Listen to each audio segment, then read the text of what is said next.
Je vous remercie. Madame O.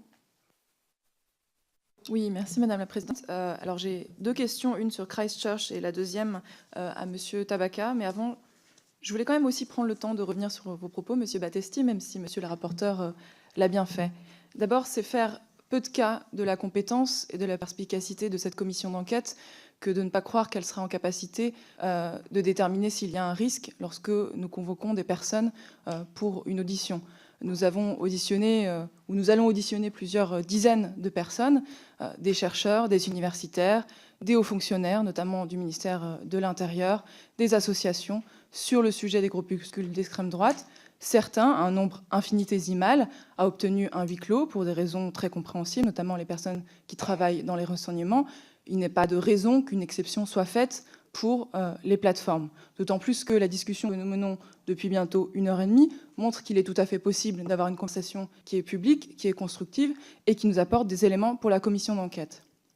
Par ailleurs, pour rappel, je me permets, Madame la Présidente, la commission d'enquête a pour but, évidemment, suite à l'identification d'un dysfonctionnement ou d'un problème, d'apporter des solutions. Et ce sera bien l'objet du rapport qui sera fait à l'issue de cette commission d'enquête. Mais elle a aussi pour but de permettre aux acteurs, aux organisations, aux structures impliquées dans le dysfonctionnement de venir s'expliquer publiquement. Or, je lis sur votre chevalet, Monsieur Battesti, que vous êtes responsable des affaires publiques de Facebook France. Donc si vous ne souhaitez pas être la face publique de Facebook et ne pas venir donner d'explications sur la façon dont vous gérez ce genre de problème, je pense que vous n'êtes peut-être pas au bon endroit. Enfin, et dernière chose, vous avez dit tout à l'heure, ne vous inquiétez pas, je ferai mon travail.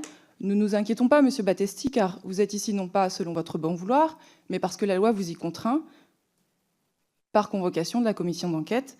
Et pour rappel, si vous aviez refusé de comparaître, vous pouvez encourir une peine de 2 ans de prison et de 7 500 € d'amende. Voilà, je voulais juste faire ce rappel.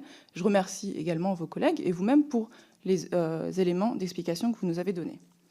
Première question sur Christchurch. On a déjà un petit peu abordé le sujet. Je redonne juste quelques chiffres. Donc, la vidéo a duré 17 minutes. Elle a été visionnée 200 fois en direct sans signalement, puis jusqu'à 4000 fois jusqu'à la fin du live. J'ai bien lu le communiqué qui a été fait par Facebook en Nouvelle-Zélande suite à ce massacre qui a quand même fait 50 morts. Effectivement, vous avez annoncé avoir supprimé 1,5 million de copies de la vidéo du terroriste en 24 heures. Certes, la vidéo a été dupliquée, recopiée, diffusée sur d'autres plateformes suite à sa suppression sur votre plateforme. Certes, et nous entendons tout à fait le fait que personne ne l'a signalé, et il y a une responsabilité aussi des citoyens qui non seulement ne signalent pas, mais en plus continuent de diffuser, à envoyer sur d'autres plateformes. C'est le sujet de l'éducation que vous avez bien abordé. Mais enfin, vous l'avez dit vous-même tout à l'heure, aujourd'hui, le signalement est le moyen privilégié de détection.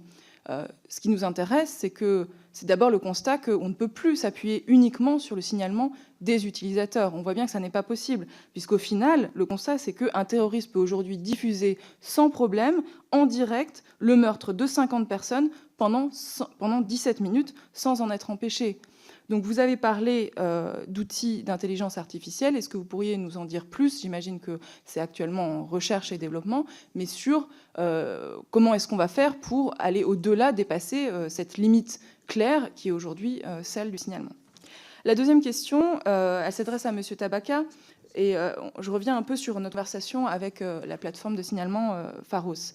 Et vous avez dit vous-même, il y a une approche culturelle un peu différente, non pas sur les questions de contenu terroriste et non pas sur les questions de contenu pédopornographique, puisque sur ces sujets-là, nous avons été informés que la réaction des plateformes était tout à fait satisfaisante et que je crois que notamment les vidéos de l'État islamique sont immédiatement suspendues avant même qu'une ou deux personnes les aient vues. Donc de ce point de vue-là, il n'y a pas de souci, semble-t-il.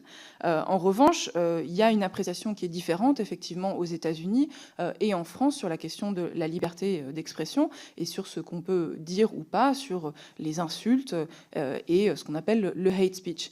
Liberté d'expression qui est comprise dans une acception beaucoup plus large aux États-Unis et c'est culturel, vous l'avez dit. Alors comment est-ce que justement vous travaillez, puisque vous êtes directeur des relations institutionnelles de Google France, où nous avons une compréhension plus restrictive, il est vrai, de la liberté d'expression, des insultes, des contenus haineux.